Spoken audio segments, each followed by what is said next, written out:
Shares of Moderna getting a boost today, up more than 3%, although closing off the highs of the session. This comes after an FDA advisory panel unanimously recommended the Moderna booster for those aged 65 and over and other high-risk people. For more, let's bring in Jefferies biotech analyst Michael Yee. Michael, great to see you. We also had a bit of data regarding J&J earlier today, though less detailed data. Let's hit the Moderna news first. Was this expected, and is it a game changer for the stock? Hey, great to see you guys. First, fully expected announcement today following off of Pfizer, of course, a couple of weeks ago. And so I don't think this is going to be a big impact to the stock, but I do think there's a big debate about boosting, certainly going forward.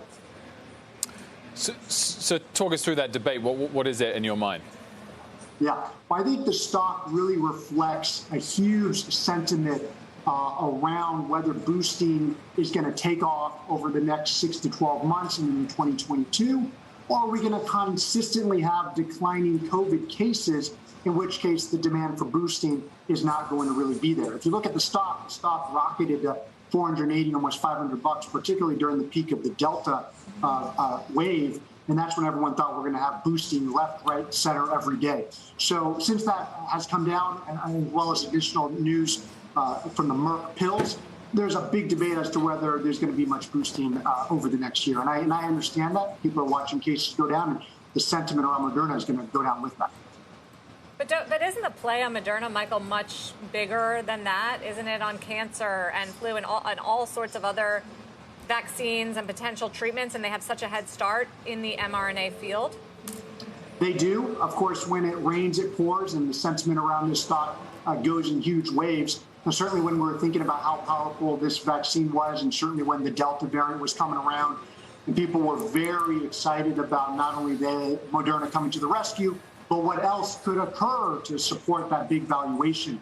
You know, right now, I think certainly in the short to medium term, there's a big depressing move basically because the variant has gone away, and of course because of the Merck pills and the Roche pill and the Pfizer pill. Those data are coming.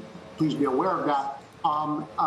So therefore people are a bit more negative about whether we're going to need boosting. So the wave going away plus these solutions and pills, people don't think we're going to need boosting. I would point, just to be clear, Sarah, that sentiment could turn around a bit. We do have flu data coming up soon. We've also got Pfizer flu data coming up. I think the market will have a hard time digesting some of that, but that could be a spark to get the stock back up since it's been down so much. And so talk us through, Michael, your take on the J&J data this morning and whether it's just not quite strong enough relative to the approvals for Pfizer and Moderna boosters. Yeah, this didn't come to a big surprise to most of us. I think that there will still be a support for J&J boosting. I would go so far to say, look, the reality is the supply and availability of Pfizer and Moderna's vaccines, mostly here in the U.S. particularly, are so widespread. Even finding the J&J, as a supplier is pretty difficult. So I suspect that they will certainly support that, certainly for people who not only got J&J, but if you had mRNA in the past. And I think that people will certainly be happy with that as an alternative to mRNA vaccines.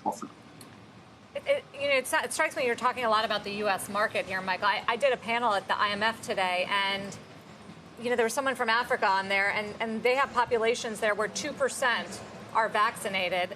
I think about more than 60% of the world is still unvaccinated at this point in terms of the population number. So is there not money to be made there? Moderna's they just announced they're setting up a factory. Yeah, it's a great point. I would make a couple of responses to that. First, specifically to Pfizer, they are going to do 2 to 3 times more supply over the next year or so, and so they are leading that charge. The second is it's important to note that a lot of that supply to a lot of these countries, low vaccinated areas, are at a very low cost or at a significant discount or for almost at cost through COVAX. In fact, one of the big news articles out this week is around the Biden administration arguing with Moderna around how much has been released to COVAX and to many of these countries, perception that they're slow rolling the distribution, to these countries, and how the Biden administration is going to call them out and try to do something about it. So there's a big debate around that. I would go so far against not a big contribution to the revenues, despite the fact that there is still a lot of supply to go out there. So much of this market really is focused around whether U.S. and Europe as a leading area of a hotspot would lead to other needs for vaccinations otherwise because variants are coming about. Michael, thanks for joining us. Good to see you as always.